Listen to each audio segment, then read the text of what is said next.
Hello there. Welcome to another episode of the Engaging Virtual Meetings podcast with your host, John Shen, CSP, one of 700 certified speaking professionals in the world. If you are watching us on social media, make sure to subscribe, share, like, and comment. I am almost to 1,000 YouTube subscribers. Come to YouTube, youtube.com/engaging virtual meetings. Subscribe, and you might be the 1,000th person. Something amazing might happen in your life. If you want all the episodes, go to engagingvirtualmeetings.online and you can subscribe. And one of your 15 beautiful favorite podcast platforms and get an new episode every Wednesday, every week. And get your camera out. Turn on that camera, scan this QR code, and get a free ticket.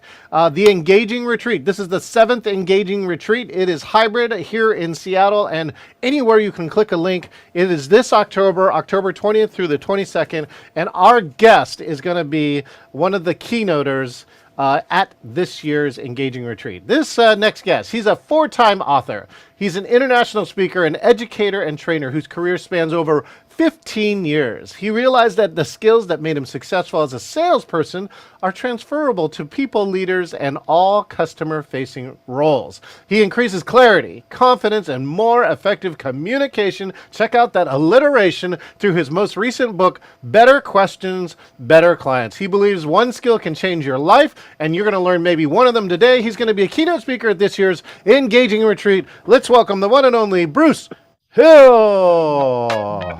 Hey, What's up, Bruce? Tom, what's going on, man? Happy Friday. Happy Friday. Well, what has been one of your best Fridays in your life? Have you ever had a TGIF, Man, a TGIF, one of my favorite Fridays in my life. Everything went like super. We got like free food. We found out like a bill had already been paid, so we didn't have to pay it like we didn't until the next month. Everyone was nice to us. We get free drinks at the bar. It was like one of those quintessential like 90s summer movies. Like it was great. I remember it clearly. I was playing Will Smith's Summertime. You It's were. like that, right? I think that's the 90s too. I think was Will Smith 90s. All right. Well, very cool. Bruce, I'm so excited. What made you say, I want to be a speaker at my Engaging Retreat? I'm curious what drew you. I really like how specific you were on what you wanted to accomplish. That's a big one for me. There's so much you can do in this world. There's so many places you can go, things you can see. Anybody, Dr. Seuss fan, you caught that one. I said, man, I want to have more engaging virtual meetings. In this digital virtual world, it doesn't have to be boring. It can be exciting, interesting, and entertaining. And I do love a good alliteration. It is all that, and in hybrid, Bruce. Like you're gonna be able to speak in one of the most advanced hybrid studios in the world. You'll have ideally as great a connection to the virtual people as the in-person people through the use of like large format chat, a gigantic gallery so you can actually see the virtual audience, and lots of other super cool things. But I'm so excited.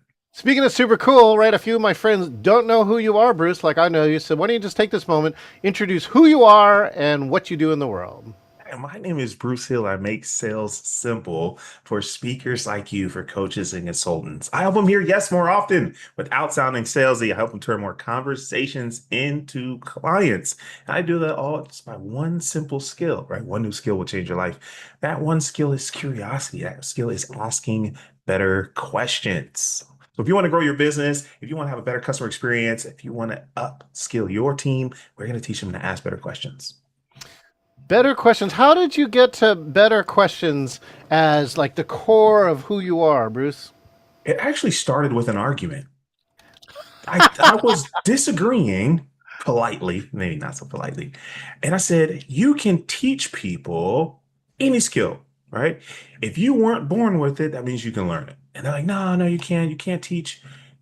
And we had a list. I was like, you can teach confidence. You can teach leadership. There's a, what about curiosity? I said, yes, you can teach curiosity. He said, no, you can't. You're either curious or you're not. And we went our separate ways, disagreeing. But I thought about it. I said, if I was going to teach curiosity, how would I do it?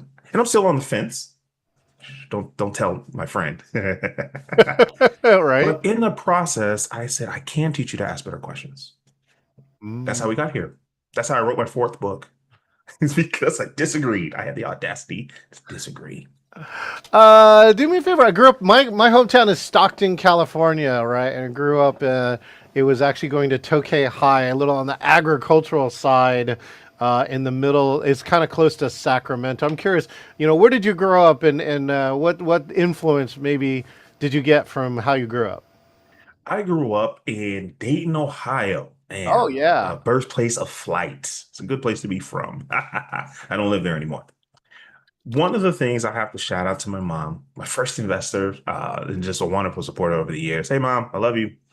She would always tell us, go look it up. I'm like, Mom, what about XYZ? She's like, that's a really good question. Go look it up. I'm like, what about one, two, three? She's like, I don't know. You should go look it up. And I think that's where my curiosity, my inquisitiveness came from. So Hmm. you got to go find out. Very, very cool. And did you do something before you became a professional speaker? You know what's fun? I've been speaking for 30 years. 30, 30? For 30 years. Wow, And Bruce. at 40 years young, that's a significant portion of my life. 75% of my life I've been speaking for my math nerds. Check my percentages. Yeah, And I yeah. again, shout out to mom. She had us speaking and teaching and getting involved in different associations and development. So it wasn't until recently I discovered, I learned this was a career. People paid you for this. But So it wasn't imposter syndrome. It wasn't self-doubt. I didn't know that what I've been doing for decades would help me write a book, would help me travel the world speaking. Last year, I added international speaker to the resume, to my title call. Thank you. Thank you. where'd you go? Where'd you I go? was in Italy and Greece. It was a cruise conference tour. It was a lot of fun. I was like, oh, Oh, this is magical. right, ciao, Oh, because, Bella. I might actually qualify for the Global Speaking Fellow. I have to go look. You got to speak on one of six continents, right? mhm. You got to get all six to be able to get that. And I think there's less than 50 Global Speaking Fellows. I don't know if you You knew just that. definitely apply. I'm working on it. I've got a couple more to check off the list. Exactly, exactly. That's cool. So you were speaking at the age of 10, so tell me more. Like, what does speaking at the age of 10 look like? I'm just curious for So you. what's really fun about Ohio is if you cross the street this way, there's skyscrapers and there's traffic, and you go the other way, there's cows and cornfields. So Yeah, we're an agricultural group. Some of my farmers and folks in rural areas will have heard of 4-H.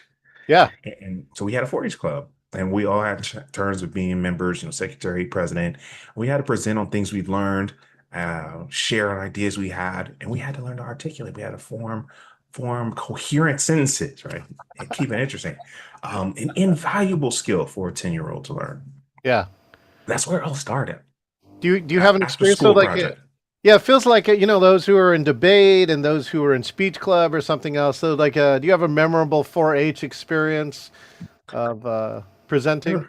I remember I would always get in trouble because my problem was I didn't stop talking once I stopped presenting. Oh So yeah. I was talking during the meeting, so I would get in trouble. I have to go do chores after the meeting, and I end up having to do extra work. And that's my memory. That's a yeah. When we go to National Speakers Association, and if you ask, right, how many of you on your report card said got the report? Talks too much. Yeah, It's like all of us, and they're like, you shouldn't admonish us. You just push us into the professional speaking realm. sure. And shout out to my introverts. They make phenomenal speakers. They just know not to do those one-on-ones, those meet and greets, not to do the tables. Just get the speech and get out. And so shout out to all the introverts that are amazing speakers as well. Okay, so listen to this, Bruce. Do you know who Dan Gingiss is? I don't have the pleasure. No. He's one of the recent certified speaking professionals, and so him and I made friends because he came and visited and keynoted in Seattle, and I recognized he was NSA, so I hosted him. So we became friends, and he then admitted, yeah, he goes, I'm a self-admitted introvert as a keynoter because he showed up to the networking event with shoes that lit up, and I So go, what's he right? So wanted I'm like, people to what? talk to him? What's the deal with the shoes? And he goes, I am an introvert. And I said, so with these shoes, I never have to initiate the conversation in these weird networking events. Everybody will come up to me and ask me, hey, what's up with those shoes? That's a lot of fun. A natural conversation starter. Yeah. And I love it. I But I'm love the it. resident extrovert in the house, so I just bought the shoes because I thought they were cool. And now him and I are the only speakers right now who keynote in lit up shoes. I do remember those shoes and watching was it your recap video? I Yes. saw, oh, it popped up somewhere. I was like, hey, there's That, John. that and I also wore them in the Music Palooza. We did the lip sync performance. And Yeah. that was my Bruno Mars impersonation. There it was. Who thought speaking would be boring?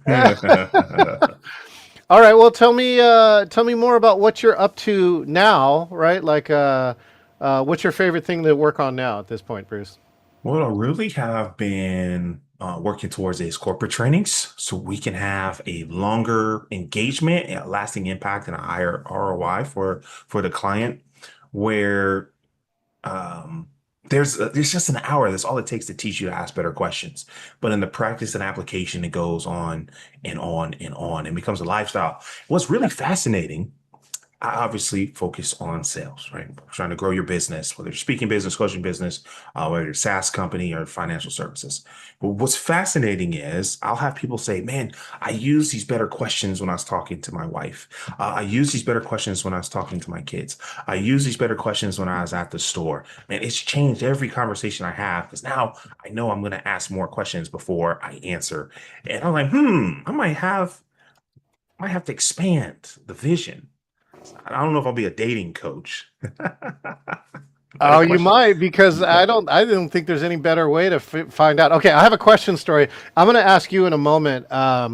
Your best like client result, right? Like some Mhm. result from your clients asking. But in the question parts, I interviewed at Microsoft, right? And part of the interview, I suddenly realized in one of the like they do multiple interviews in a day, like six, and in one of them, Sure. I realized he gave me a problem he was working on right now. Like he didn't actually know the answer himself, right? And so he started doing that, and I didn't know the answer, and so I ended up spending 50 of the 60 minutes, asking questions, right? And just kept asking questions, and eventually I hit on the idea. And if you know anything about computer notation, Bruce, there's something called O of one, right? O of one is the best computer algorithm solution. That no matter how big the data set is, you can do it in 1 unit at a time, which means it's really fast and it's always fast.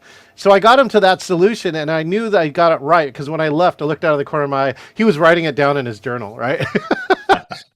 And so the funny part is, I actually took that same strategy, and my son was having challenges interviewing, and so I taught him the exact same thing. I said, "You don't know, right? Just keep asking questions, right? And even when you get the answer, keep asking questions, and then drop like the right answer in the last 10 minutes." And he ended up getting this job. He's now like the VP in a company. I love to hear it. Man. Better questions. Like I say often, you said in my intro, one new skill will change your life. Yeah, Right? yeah. So like, what's the best result you've helped your client get? So I'm going to give one for me and one for the client. Yeah. When I first started my first sales job, right? Not even my first job, but my first sales job. I didn't start in sales. I wasn't a killer closer or master manipulator. I just like to talk to people. And that actually makes you a really terrible salesperson. So I'm going into this car dealership for my final interview. So I got my suit and tie on. This is back when everything's in person, right? And everyone's running around. I was like, oh man, they're really busy. That means they gotta hire somebody, right? Yeah, all right. So the manager said, hey, we'll be right with you, and he runs off. So I'm standing there. Customer comes in. He says, I want to buy a car. I was like, well, I don't work here. He said, that's a fine. I know which car it is. I don't think he was listening, right? So he grabs me and he pulls me onto the lot. He shows me the car. And I have no idea what to do. I have no idea what to say. I don't even work here. I said, well, what type of car is it? He tells me the type of car. I said, well, why'd you pick that car? He tells me his safety and price and fuel efficiency. I said, well, why'd you pick this dealership? And he told me good reviews and recommendations from a friend. And I said, well, why do you need a car? And he tells me, and he's like, Bruce, I think I want to buy this car. I said, okay, what do you think we should do next? Yeah. He said, well, I guess we should test drive it. And it was perfect. The manager comes up at that moment. He said, Bruce, there you are. I was looking for you. I was like, oh, hey, this guy wants to buy a car.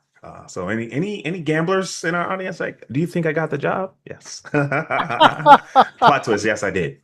So one of my favorite stories, and it's just a few months ago, I try and keep him recent.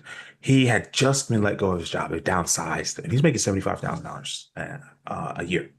Right? Maybe a lot for some, maybe a little for others. And so he's interviewing, and they asked him his salary requirements for this new role he wanted. He told them $100,000, right? He said, I'm going to give myself a little raise. They said, I'm so sorry. That's out of beyond our budget. Thank you for applying. We'll keep you in mind. He was like, no, I really wanted that job. So he reaches out to me, right? Your better questions coach. He's like, Bruce, what do I do? So we're going to ask a question. You're going to ask him, how far off are we? Because I really want to work with you all. Yeah. I want to find something that makes sense for both of us. How far off are we?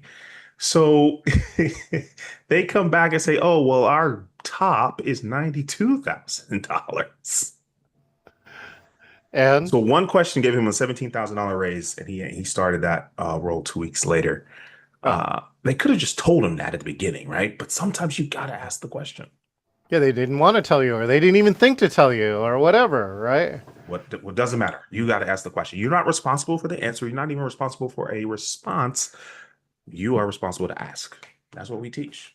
Well, you'll love this, Bruce. One of the other ones I've been teaching. So I get to talk to a lot of new speakers. I was the past president for our chapter of NSA Northwest, and I tell people right now, my top marketing technique is called fix-it marketing. Have you ever heard of this? Ooh, enlighten me. Fix-it marketing says, if you see anything in the world that's broken that you can fix, just walk up and fix it. Sounds simple, right? But I did this. I got invited. So this, hold on a second. See, I actually have a story queued up here. Okay, good. So I had a bad year in 2023. It wasn't bad, but it was slightly down because I bet so heavily on virtual, and then the world started coming in person. I said, okay, I got to respond to this. So then I put in a marketing campaign. I sent packages to my top 100 clients, and I said, giving is better than receiving. It's the holiday season.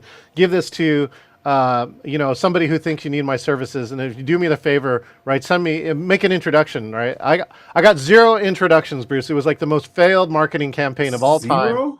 0, except I got one phone call at the end. I got one phone call. I got a guy in Mercer Island, he used to be my friend. He moved, and he comes back and he goes, hey, John, I got your package. I still have no idea who to give it to, but your package reminded me that I'm in this mastermind, and they're giving away a free day, and I think your package reminded me that I think you should be in this room. I said, okay, so do you remember this guy named Jay Abraham? Do you ever heard of this guy? Yeah, okay. Yeah. That person, I know. This is Jay Abraham's mastermind at the time, so I know it's worth some value. So I'm going to go. So I go to LA, and by the time I hit the ground, he calls up and he goes, John, you're never going to believe this. He goes, I kept asking questions. You can't stay for just one day. You can stay all 4.5 days now. And so now this thing has turned into like a lot of value. So now I'm sitting in the audience, right? And I'm listening to there's 2 guys. And have you ever heard of the beer Lagunitas Brewery? Yeah. Petaluma. Yeah, Petaluma. Mm-hmm. These 2 guys were the 2 guys who took Lagunitas Brewery from $10 million a year and sold it to Heineken for $1 billion. Okay? And then we're in that room. They were telling the story behind how they sold this, right? That's it was an amazing story, while they retained the kind of what they reflectively called the stoner culture of Petaluma, right? And still made amazing beer. So then they said they're celebrating with cocktails, which is funny, and they had clear ice. And they looked at the clear ice. You know, when you get a cocktail and you can see through the ice? Sure. They go, I wonder what this business is like. So they come back around and they research it and they find out the clear ice business is a mom and pop business that hasn't innovated for 4 decades. So they came in and they patented 2 new processes to make clear ice. They can make it in any shape, any form, and brand it with any logo or your name or a BA. Oh, that's fun. Bruce. Oh, it's totally cool. It's called Abstract Ice. You got to check it out. So then they go to play their video, right? And so here they go and they say, let me show you how I make Abstract Ice. Part of the fun of working with the whole team at Abstract Ice was dialing in all of the different... No, that's right, Bruce. It's okay. The video played and all it was black, right? It was totally broken. The AV had been having problems all day long. And so there's 63 disappointed people in the room and one guy in the room who thinks, hey, I think I can fix that. That's this guy. So here I am, the new guy in this this mastermind full of 65 CEOs, and I'm gonna go like, I think I can fix this. So Q&A comes up, and I said, I asked for the mic, and I get it first, and I said, man, this is an amazing presentation. I said, I'm really interested in your videos. Do you mind if I get up and see if I can fix them? And they're like, have at it. So it took me less than 2 minutes, Bruce. And then here's what happened, right? They said, "Hey, I think I'm ready for a video." And they said, "Okay, let me show you how we make abstract ice." Part of the fun of working with the whole team at Abstract Ice was dialing in all of the different shapes and sizes and varieties of ice. As a bartender, it's really finding the right tool for the job. Ice is the unsung hero of almost every cocktail that we enjoy. Right? Amazing video, right, Bruce? And so what happened was is that one of the co-founders the next day comes up with his phone and he says, "Hey, can you come to my mansion in DC and produce my 45 person dental mastermind?" And I'm like, "Yeah." So I got a job out of it. And the next thing that happened is that one of the other co-founders who was speaking at this mastermind came back, and after he got off stage, he goes, "John, did you hear what happened?" I said, "No, what?" And he goes, "The abstract ice guys raised $1 million in capital 2 weekends ago, and they wanted me to tell you a lot of it had to do with the fact that you got their video to work."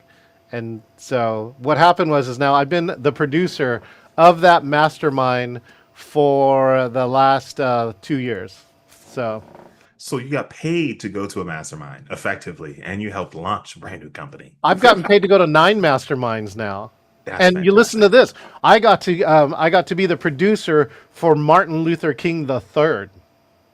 Really? Yeah, he spoke at one of the meetings. You gotta love asking better questions. So Better yeah, so questions will change your life. yeah. Oh, that's awesome. How's your life been changed? Bruce, do you have any similar story like that, or something else, or maybe someone else? Over and over and over again. It's as simple as saying, "Hey," one of my favorite questions to ask is, "Hey, you have any free beer today?" Right? Or go to a bar, and they'll say, "What?" I'm like, "Yeah, you got any free beer?" There's like, "You know what? We do for you. We got you." Wow. Um, Sometimes it's just asking for the job. Sometimes it's just asking for the business. And sometimes it's asking my buddy John, "Hey, you have room for one more speaker?" uh it can be so simple, you don't see the ripple effect on your life right away, but Mm. the outcome can be transformative. So man, I've got Well, hundreds of stories. To become an international speaker, I say, "Hey, will you cover lodging and travel?" Right? They say yes. I say, boom, international speaker Bruce Hill. Right? I love it. very cool, Bruce. I know. Yeah, I had this great story too about we were at a conference and I met a contractor and all he does is work on high end homes. And he said one of his clients just says, "I live a first class life. I know it costs at least 75% more." So we experimented for 2 days saying, what if we attempted to live a first class life? So we started asking everybody for anything. Like our car got a flat tire, so I had to bring it back. And I said, "Well, do you have any first class cars?" And they're like, "We got a Dodge Viper."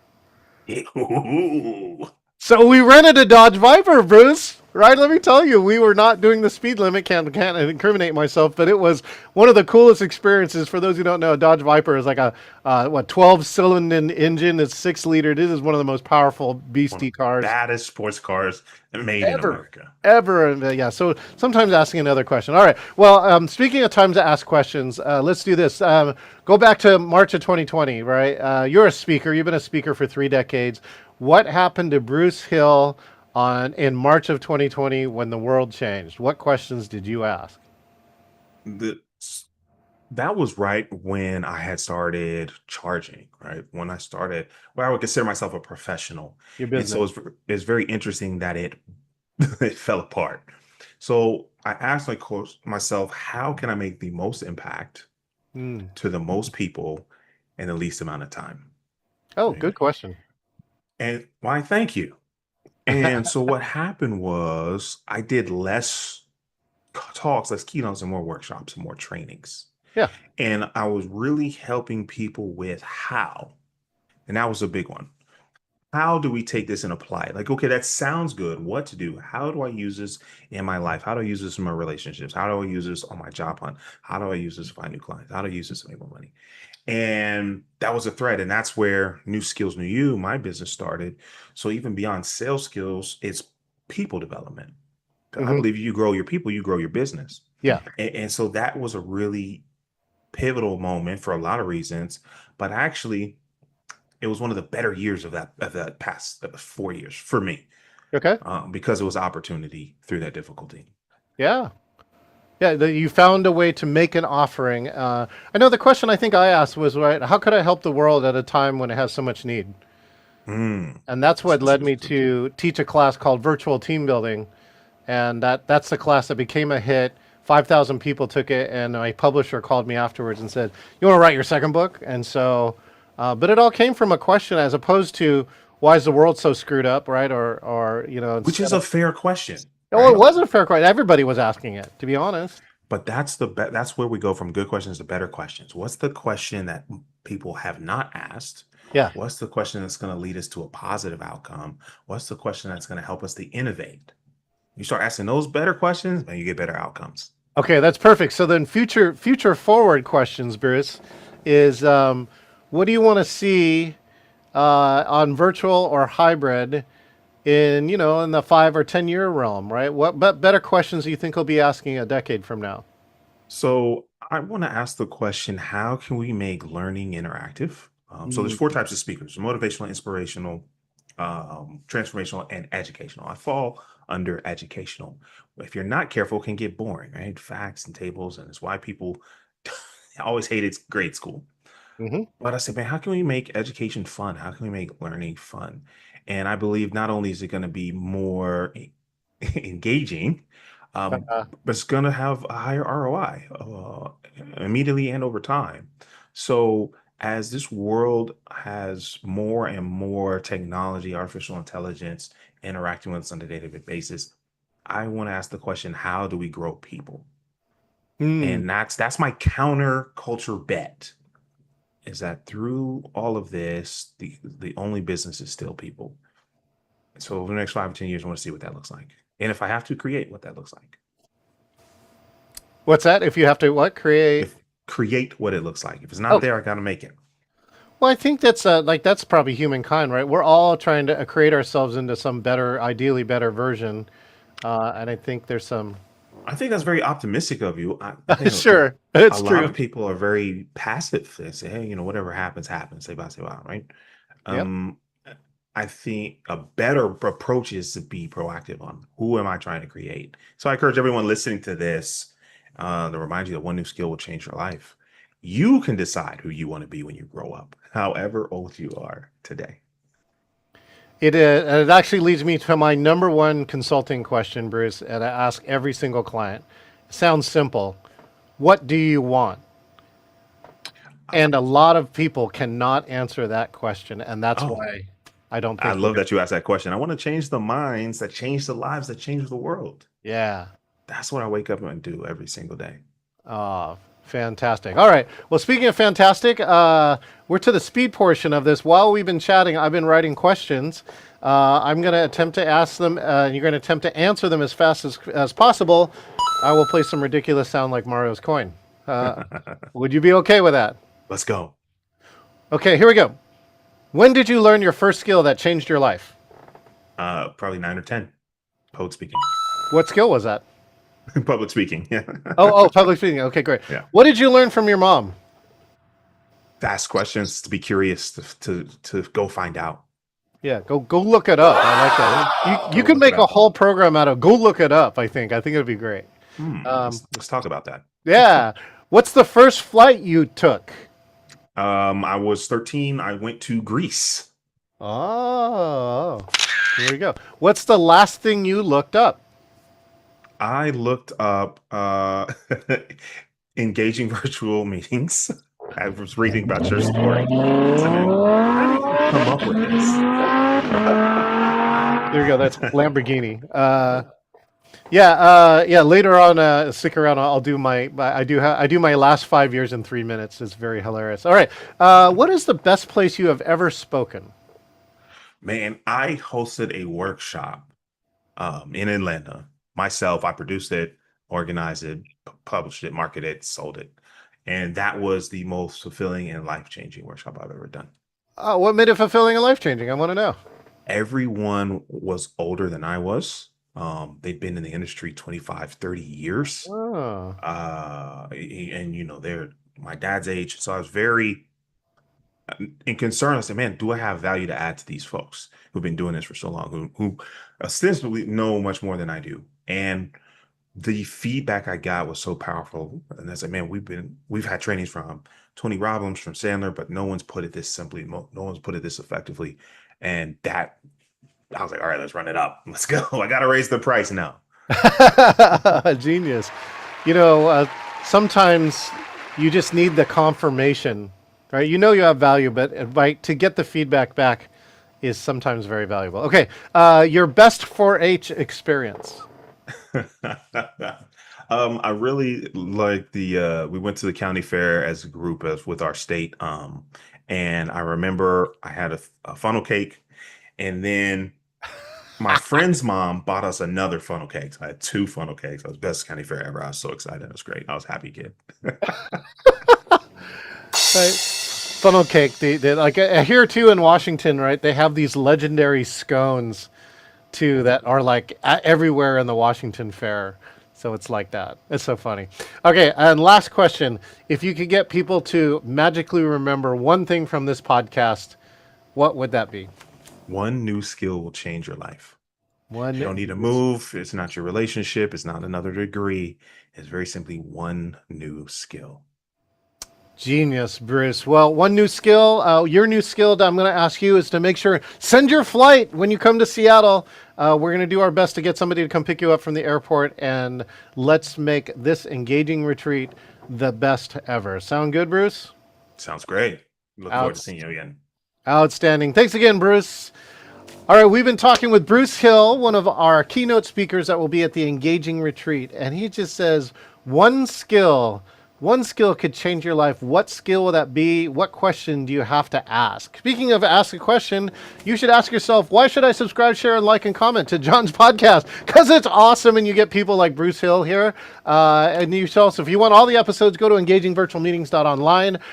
We have over 250 episodes on the way. I got to imagine amazing what happens once you start and you get momentum going on. You can go here and subscribe in any of your favorite platforms. Take your camera out, scan the QR code, and scan this for a free ticket. Come see Bruce and myself live for free here at the Engaging Retreat, October 20 through 22nd. This year, 19 total speakers, 7 certified speaking professionals, 4 Hall of Famers, 1 Cavett, and you here hanging out. And the last one, of course, is if you want to be like Bruce, then go to engagingvirtualmeetings.com/meet, select interview, and you could be the next guest here on the Engaging Virtual Meetings podcast.